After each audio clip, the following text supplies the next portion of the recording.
Cette semaine, à Église en sortie, on parle du livre Un Québécois à Mexico avec son auteur, Jérôme Blanchet-Gravel. On vous présente un reportage sur les messes extérieures de la paroisse Saint-Jean-Marie-Vianney de Châteauguay. Et on parle des 4 mousquetaires de Québec avec l'historien Alexandre Dumas.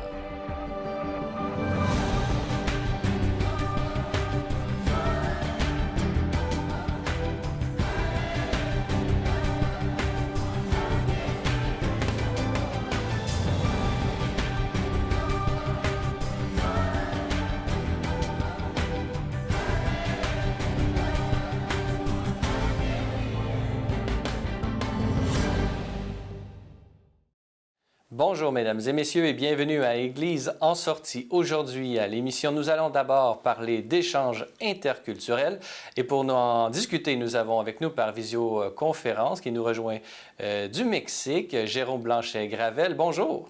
Bonjour M. Denis.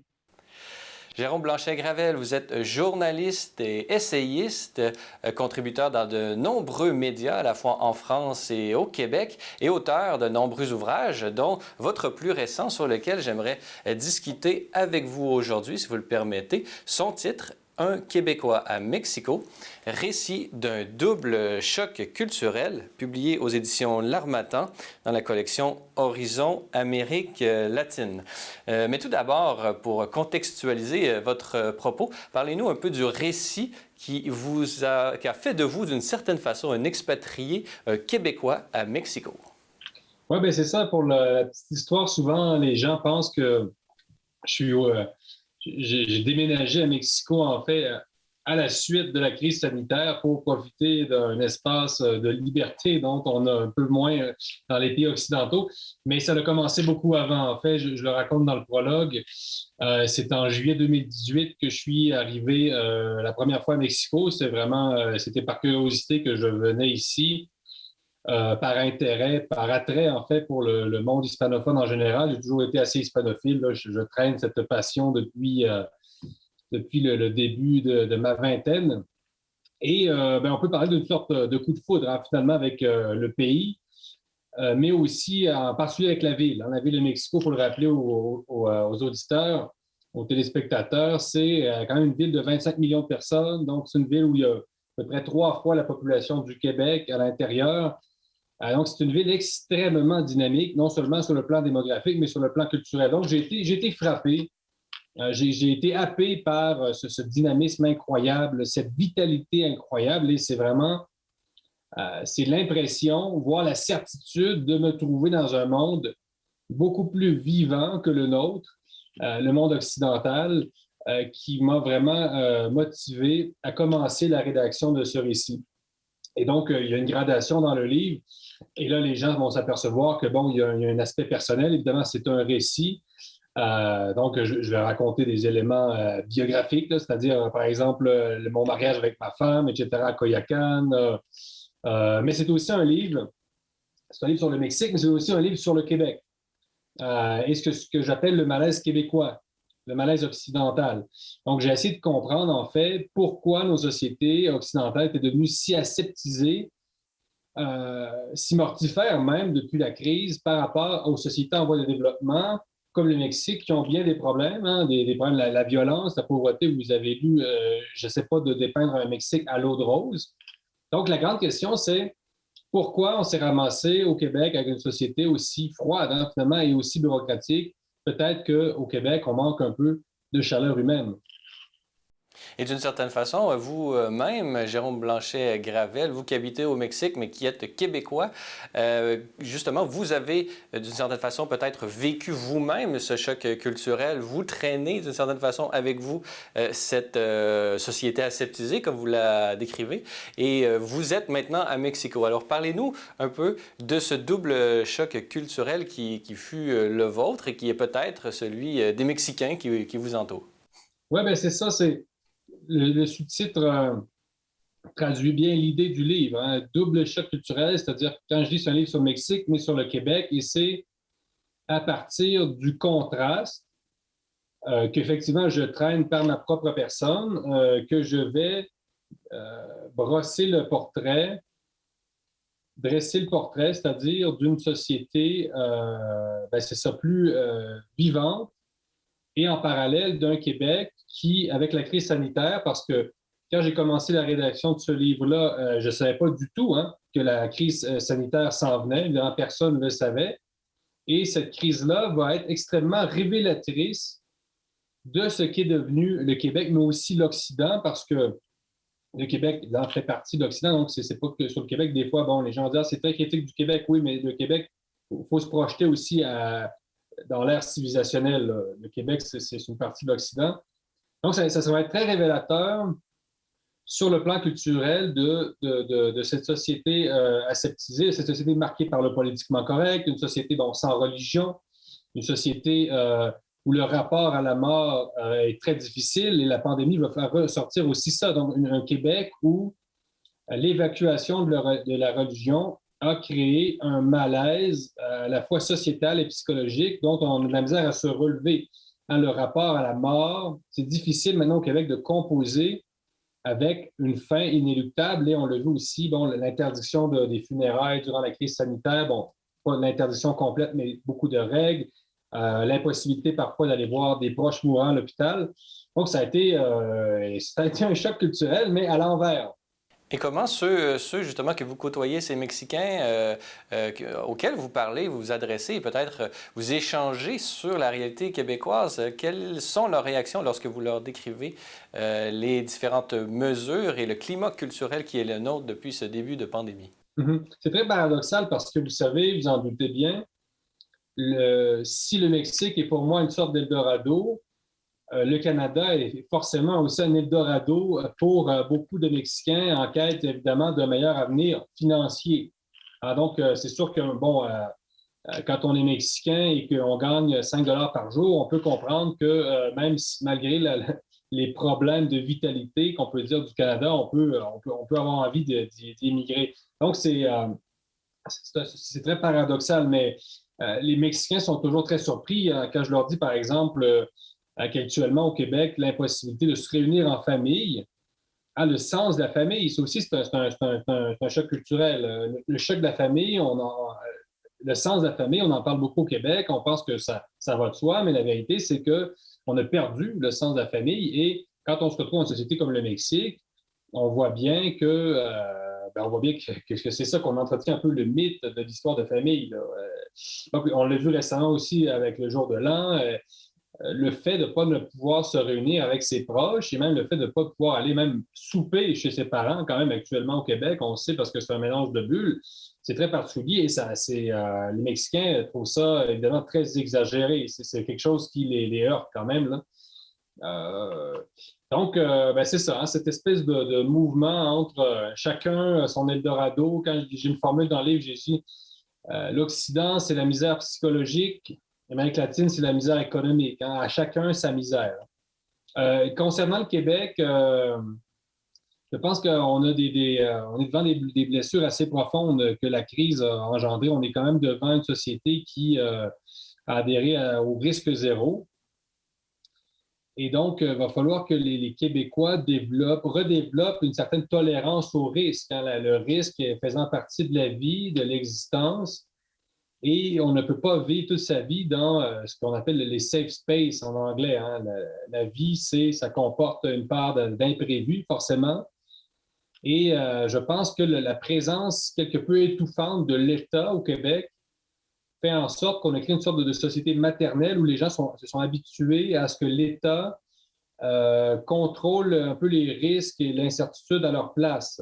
Donc, il va falloir que peut-être les gens au Québec se réapproprient un peu un certain sens, un certain goût pour l'aventure, pour la vie sociale et collective, ressortir de chez soi, resserrer des mains potentiellement, sans être trop téméraire. Il y a eu quand même un travail de réadaptation qu'il va falloir faire pour un peu sauver la socialité. Et le sens de la famille aussi, j'insiste, mais c'est très important. Ça, c'est un peu tragique de voir que certains se sont même réjouis au Québec de ne pas nécessairement pouvoir fêter les fêtes sans l'avouer parce qu'on ne veut pas nécessairement faire l'effort de faire des préparatifs pour voir la famille, voir des cousins, peut-être qu'on aime moins, avec qui on peut avoir des différends politiques. Ça peut créer des discussions, qu'on appelle la chicane au Québec. Mais ça, c'est quelque chose de vraiment dommage, la perte de ce goût de la famille là, au Québec. Et peut-être qu'une partie de la solution se trouve justement dans un accroissement de ces échanges interculturels qu'à votre manière, Jérôme Blanchet-Gravel, vous incarnez par ce rapprochement entre le Mexique et le Québec. Et Jérôme Blanchet-Gravel, je rappelle que vous êtes journaliste, essayiste et auteur de nombreux ouvrages, dont celui dont nous avons pu discuter ensemble aujourd'hui, Un Québécois à Mexico, récit d'un double choc culturel, publié aux éditions de l'Harmattan dans les éditions, dans la collection Horizon Amérique latine. Alors, Jérôme Blanchet-Gravel, merci beaucoup d'avoir été avec nous. Merci à vous.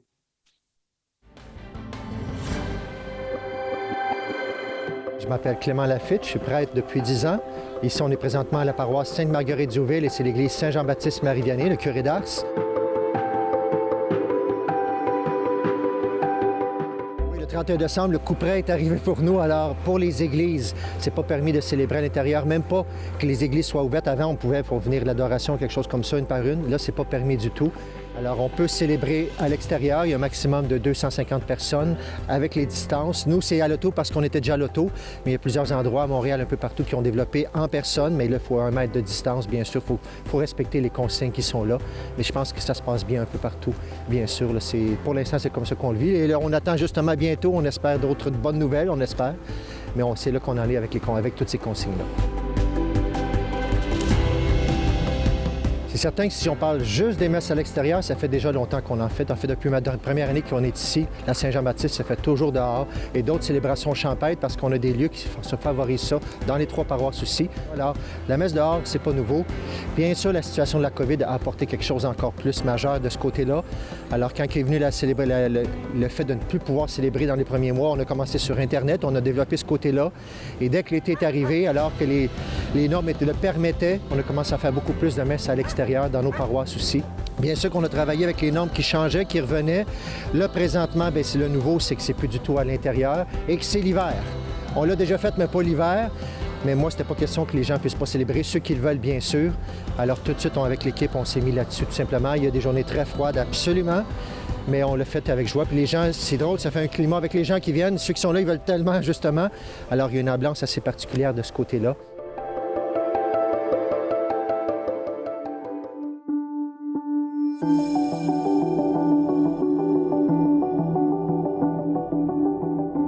On le célèbre autant la semaine que la fin de semaine. Puis la semaine surtout, ça prend plus d'organisation pour le faire à l'extérieur. Alors on a même les messes de semaine. Alors il faudrait que je trouve quelque chose assez facile parce qu'il y a juste une sacristine qui vient, c'est tout. Alors dans le jubé, avec les vitres, on a juste à ouvrir le micro. On amène bien sûr notre quincaillerie, excuse l'expression, de messe. Et on célèbre comme ça. Par contre, on voit moins, c'est un peu teinté les vitres. Mais le soir, c'est très, très beau. Moi, j'ai le coucher de soleil devant moi alors qu'on célèbre la messe, c'est très, très beau.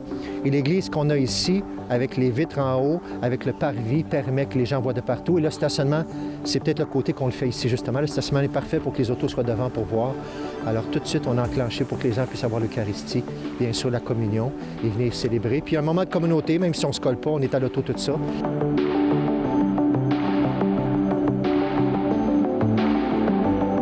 C'est sûr que moi, j'aime être avec les gens aussi. Alors, parce que le système doit rentrer à l'intérieur pour ressortir, je suis dans les portes de l'église à 11 h, justement, pour être avec les gens. On fait un feu dehors aussi. Les gens peuvent venir avec les familles. On a même des tas de neige qu'on ne voit pas, mais qui sont juste à côté de nous aussi. Les gens, après la messe, des fois, ils vont jouer. Mais ça, on le fait comme ça aussi. Puis la normale d'une messe pour le restant, les gens sont à l'auto, ça prie, ça chante, on donne les feuilles de chant, les feuillets, la communion. Les gens sont là, ils sont là. Puis, comme je vous dis, il y a une joie particulière de venir célébrer comme ça, là. Alors, la messe de 11 h, c'est beaucoup plus les gens qui sont présents à ce moment-là. Beaucoup de familles aussi qui viennent en famille. Puis justement, on a mis les 2 côtés qui peuvent être dehors ou à l'intérieur parce que des enfants plus jeunes, peut-être c'est plus pratique à l'auto. Rendus ados, peut-être qu'on veut grouiller un peu s'il ne fait pas trop froid. Alors c'est permis pour tout le monde de le vivre comme ça, tout simplement. La messe demeure la messe avec les pieds. Je ne peux pas dire que je coupe pas du tout. C'est la même messe avec les chants. On prend le temps. Les gens qui sont là, c'est parce qu'ils le veulent. Alors on célèbre dans la joie. Alors c'est vraiment un beau moment comme ça, là, à 11 h, mais à l'extérieur à ce moment-là.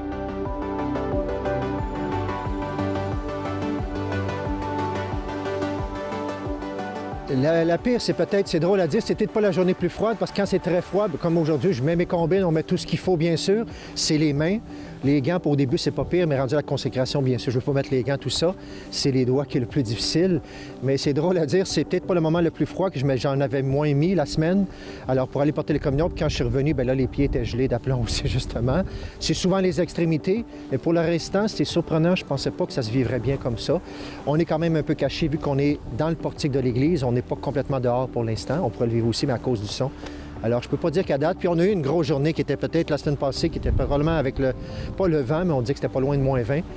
Et pourtant, après avoir vécu celle-là, même si j'étais brûlé après, il faut croire que le corps a lutté contre le froid, mais ça me dit que non, c'est possible, peu importe, à moins d'une vraie grosse tempête. Puis il faisait une mini-tempête en pleine messe aussi, alors ça a été un moment assez unique qu'on va se souvenir aussi, là.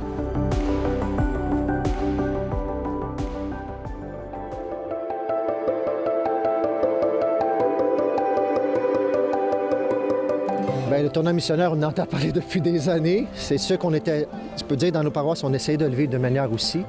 Les premières fois, j'ai plusieurs autos qui n'ont pas parti l'auto, alors il a fallu que j'aille faire moi-même des boostages, excusez l'expression, recharger plusieurs autos, ça arrive encore de temps en temps. On dirait que ça amène un climat nouveau, mais ceux qui restent là sont très, très, très heureux. Puis ce qui est spécial, c'est que c'est pas toutes les paroisses qui l'ont, alors ça vient de partout, d'un peu partout aussi, les gens qui viennent célébrer. Alors ça donne des moments, puis on a appris à connaître plein de monde que je connaissais pas aussi, des familles aussi.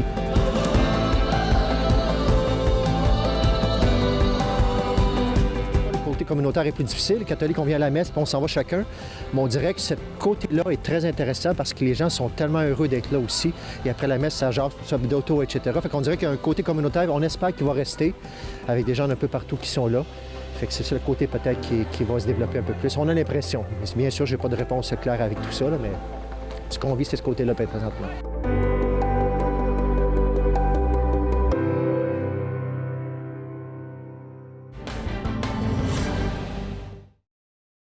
Et dans cette troisième partie d'émission, nous allons discuter d'un moment important de l'histoire du Québec. Et pour en discuter, nous avons avec nous par visioconférence Alexandre Dumas. Bonjour. Bonjour. Alexandre Dumas, vous êtes historien. Vous êtes actuellement chargé de cours dans le réseau des universités du Québec et auteur de nombreux ouvrages, dont celui sur lequel j'aimerais m'attarder un peu aujourd'hui avec vous, votre plus récent ouvrage intitulé « Les 4 mousquetaires de Québec, la carrière politique de René Chaloux, Oscar Drouin, Ernest Grégoire et Philippe Hamel », publié aux éditions du Septentrion. Alors, pouvez-vous, Alexandre Dumas, peut-être qu'il y a déjà un jeu de mots puisque vous avez appelé vous avez intitulé votre livre « Les 4 mousquetaires de Québec ». Alors, parlez-nous un peu brièvement, qui sont ces personnages sur lesquels vous vous êtes penché? Oui, alors je précise quand même que ce n'est pas moi qui ai donné ce nom au personnage. C'est vraiment un surnom qu'on leur donnait à l'époque. Donc, les 4 mousquetaires de Québec sont 4 politiciens idéalistes, des réformateurs qui ont été surtout actifs dans les années 30 et qui ont tenté vraiment de convaincre les Canadiens français, la province de Québec, d'opérer des réformes importantes pour vraiment changer drastiquement la société, avec un idéal nationaliste, donc ils sont très proches de l'école de Lionel Groulx, mais un idéal également social, puisqu'ils tentent vraiment d'améliorer le sort de la classe ouvrière et des chômeurs. À leur tête, on a le docteur Philippe Hamel, un dentiste, qui va être un des grands inspirateurs de la nationalisation de l'électricité. On a également René Chaloux, qu'on considère aujourd'hui un peu comme le père du drapeau québécois, donc celui qui va convaincre Maurice Duplessis d'adopter le fleur-de-lysée comme drapeau national pour la province de Québec. Ernest Grégoire, le maire de Québec, qui va tenter d'éradiquer la corruption, le favoritisme à l'hôtel de ville. Et finalement, Oscar Drouin, un avocat de Limoilou, donc le quartier le plus défavorisé de Québec, qui va tenter vraiment d'améliorer le sort des travailleurs de son quartier. Et leur action vraiment a été permise ou elle a pu bénéficier d'un mouvement intellectuel qui a pu émerger au Québec grâce à une école dirigée par les Jésuites, l'École sociale populaire. Pouvez-vous nous la présenter et quelle était la nature de ces enseignements qu'on y recevait? Oui, alors d'abord, on précise que ce n'est pas une école au sens qu'on l'entend généralement. L'École sociale populaire, c'est un regroupement, comme vous l'avez dit, dirigé par des jésuites, mais qui comprend également des laïcs, qui s'intéressent à toutes les problématiques sociales et qui tentent de trouver des solutions aux excès du capitalisme, mais également à la tentation du socialisme, du communisme. Donc, on réfléchit beaucoup aux questions syndicales, aux conventions collectives, à la répartition des richesses, à la répartition des ressources naturelles, les services publics et évidemment à la lutte au communisme. Le grand inspirateur, c'est le père Joseph Papin Archambault, jésuite de Montréal, qui va diriger l'École sociale populaire pendant une bonne vingtaine d'années. Et donc, ce sont des gens qui vont élaborer une doctrine sociale, beaucoup inspirée des enseignements du pape Pie XI, et qui, en 1933, vont publier un programme de réforme très ambitieux pour la province de Québec. Et justement, l'idéologie qu'il portait se nomme le corporatisme. Pouvez-vous nous présenter qu'est-ce que c'est que ce corporatisme? Alors, le corporatisme se veut une troisième voie entre le capitalisme sauvage et le communisme. Donc, l'idée, c'est qu'on reconnaît le bien fondé de la propriété privée, mais on tente de l'encadrer. Pourquoi est-ce qu'on appelle ça le corporatisme? Parce qu'on voudrait que toutes les professions, toutes les classes de la société se regroupent en corporations et ces corporations deviendraient en quelque sorte, un nouveau gouvernement. Donc, plutôt que d'élire des représentants locaux, chaque corporation aurait son représentant et ces représentants des corporations bâtiraient ensemble la structure de la société nouvelle qu'on veut construire. Donc, chaque groupe se trouverait représenté et ses intérêts seraient mieux servis. Cette école sociale populaire, vous l'avez mentionné, va présenter un projet de société qui va s'intituler le programme de restauration sociale. Quels en sont les éléments principaux? Qu'est-ce qu'on retrouve dans ce programme? Alors, on s'inspire, comme je l'ai dit, des enseignements du pape Pie XI pour vraiment modifier drastiquement la société de façon à sortir de la crise. Parce qu'il faut rappeler qu'en 1933, on est vraiment au cœur de la Grande Dépression. Donc, parmi les solutions qu'on propose, on propose la nationalisation de l'électricité, l'électrification des campagnes, puisque les campagnes sont encore majoritairement sans électricité, des réformes du travail, par exemple, la mise en place d'un code du travail pour encadrer les relations entre patrons et ouvriers, et également des réformes démocratiques. Donc, l'éradication de la corruption, l'éradication du favoritisme, de façon vraiment à redonner confiance en la société canadienne, la société chrétienne, qu'on a l'impression que les ouvriers perdent parce qu'ils sont dedans, plongés dans la misère au moment où on l'écrit. Et donc, Maurice Duplessis va présider à cette union du Parti conservateur et de l'Action libérale nationale qui va devenir l'Union nationale. Est-ce que l'Union nationale va poursuivre dans cette lignée ou va abandonner ce programme? L'Union nationale va vraiment s'appuyer sur le programme pour se faire élire en 1936. Maurice Duplessis va traîner avec lui toutes les grandes vedettes de l'Action libérale nationale, entre autres les 4 mousquetaires, et va l'utiliser beaucoup comme caution morale pour se hisser au pouvoir. Mais une fois arrivé au pouvoir, une fois devenu premier ministre, va se débarrasser de ses vedettes et va abandonner la plupart de ses promesses électorales. Parce que, comme il disait, les promesses électorales, c'est bon pendant les élections, et là, les élections sont terminées. Et donc, la plupart des réformes vont être abandonnées. On a les 4 mousquetaires qui vont être très insatisfaits et qui vont quitter l'Union nationale. Ils ne seront pas les seuls. Il y en a quelques-uns qui vont partir avec eux. Mais la plupart des députés vont s'accommoder de Duplessis, soit parce qu'ils reconnaissent qu'on ne peut pas faire d'aussi grandes réformes du jour au lendemain, ou encore parce que simplement, ils sont gagnés au patronage, donc aux avantages que ça leur donne d'être au sein du parti au pouvoir et ne vont pas abandonner ce qu'ils ont par idéal. Et on connaît la suite. Le premier ministre Maurice Duplessis va mettre de l'avant des politiques suivant une optique économique dite conservatrice et donc il ne suivra pas ce programme de restauration sociale comme vous l'avez mentionné. Par contre, plus tard, 30 ans plus tard, pourrions-nous dire, avec les réformes d'étatisation lors de cette période de 1960, la Révolution tranquille, on va finalement peut-être appliquer certaines de ces idées. Étions-nous en 1930 devant comme le disait Fernand Dumont, une première révolution tranquille? Est-ce que vous faites le lien direct entre ce programme de restauration sociale et les grandes réformes des années 60? Alexandre Dumas. On peut faire le lien très facilement, effectivement, parce que la plupart des propositions du programme de restauration sociale vont effectivement être mises en place avec Jean Lesage et René Lévesque dans les années 60. Ce qui peut nous amener à penser qu'en fin de compte, la population du Québec était peut-être prête pour de très grands changements bien avant les années 60. Parce qu'il faut rappeler que autant les ténors de l'Action libérale nationale, comme Paul Gouin et les Quatre Mousquetaires, étaient très populaires. Quand il y avait des assemblées, il y avait de très grandes foules qui se déplaçaient pour les entendre. Beaucoup de journaux parlaient en bien d'eux. C'est parce qu'ils étaient populaires que Duplessis va les utiliser comme caution morale. Donc, on peut penser que leurs idées avaient du succès auprès de la population. Et peut-être que s'il y avait une volonté politique plus grande, on aurait peut-être pu réaliser la Révolution tranquille 25 ans avant le temps. Et en terminant, Alexandre Dumas, vous qui êtes historien spécialisé notamment dans les relations entre l'Église et la politique québécoise durant ces premières et deuxième parties du 20e siècle, pourquoi est-ce important, selon vous, d'approfondir? Pourquoi c'était important de faire des recherches et de redécouvrir ces quatre mousquetaires? Ça nous fait remettre en question plusieurs certitudes qu'on a sur notre passé. D'une Église complètement conservatrice, complètement opposée à toute idée de progrès. Dans ce cas-ci, ce sont des jésuites qui ont élaboré un programme qui, d'une certaine façon, va inspirer la Révolution tranquille. Philippe Hamel, c'est une des grandes inspirations de René Lévesque, qui nous fait remettre en question aussi le conservatisme de la population en général, puisque les gens étaient très réceptifs à ces idées nouvelles, et finalement, qui doit nous faire remettre en question aussi notre vision traditionnelle de la gauche et de la droite.